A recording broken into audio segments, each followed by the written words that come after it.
Strasburgis სასამართლომ დაიწყო უკვე კომუნიკაციის ეტაპი, გამოქვეყნდა საიტზე ის შეკითხვები, რომელიც საქართველოს გამოეგზავნა მზია ამაღლობელის საქმესთან დაკავშირებით. მზია ამაღლობელის საქმეზე ევროსასამართლომ იუსტიციის სამინისტროს უკვე კითხვები გამოუგზავნა.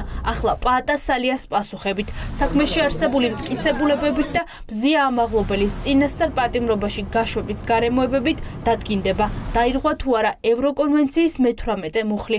მზია ამაღლობელის ადვოკატებისთვის უდავოა, რომ წინასწარ პატიმრობაში გამოცემა ბათუმელებისა და ნეტგაზეთის მფლობელის გაშვება არა კანონის აღსრულებას, არამედ სულ სხვა ფარულ განზრახვას ემსახურებოდა.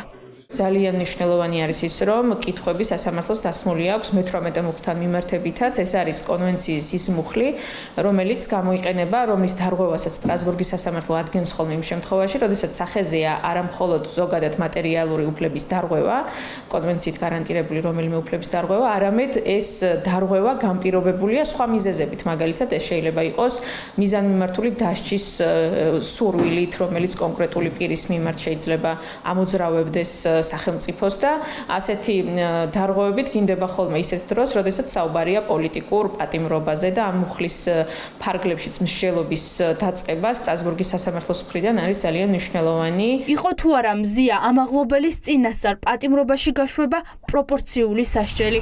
ამას უკვე ევროსასამართლო დაადგენს. ნონა წოწორია, რომელმაც ევროსასამართლოს მანტია 10 წელი ატარა, ამბობს, რომ ამაღლობელის წინასწარ პატიმრობაში გაშვებას სულ სხვა ფარული განზრახვა ჰქონდა. ეს არ ყოფილა პროპორციული სასჯელი.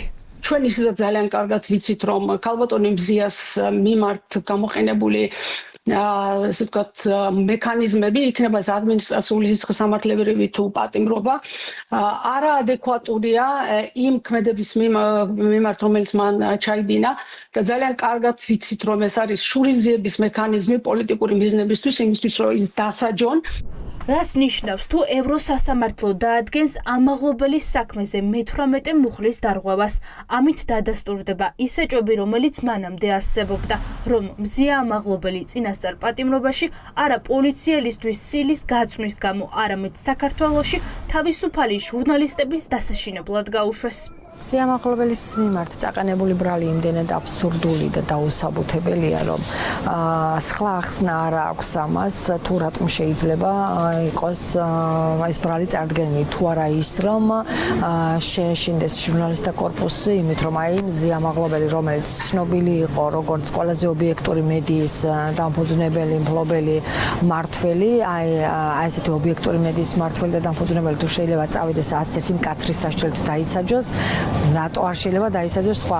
კი, ეს იყო მესეჯი ჩვენი კოლეგებისადმი. ამ кейსით ქვეყნის დემოკრატიას ემუქრება საფრთხე და სწორედ ამ მიმართებაში არის მე-18 მუხლი ნახსენები და ის კითხვების ჩამონათვალი, რომელიც დაადასტურებს, რომ ეს არ იყო უბრალოდ პროცედურული გადაცდომა ადამიანის უფლებების დარღვევის ნაწილში, არამედ იყო რაღაცა სისტემური დაგეგმილი დარღვევები.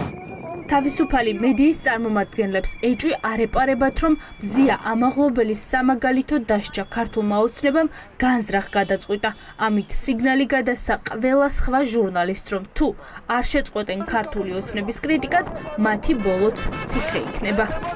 მზია არის უკანონოდ დაპატიმრებული, რომ შური იძიონ, შეაშინონ, დაჩაგრონ და ამ ქვეყანაში გააქრონ საბოლოოდ თავისუფალი მედია. ეს არის მისაღწევი მიზანი ქართული ოცნების და არა ის ერთი ქალი იქნება თუ არა პატიმრობაში. და მზიას სამაგალითოდ მხოლოდ ნეტგაზეთის და ბათუმელების გამო არ სჭიან.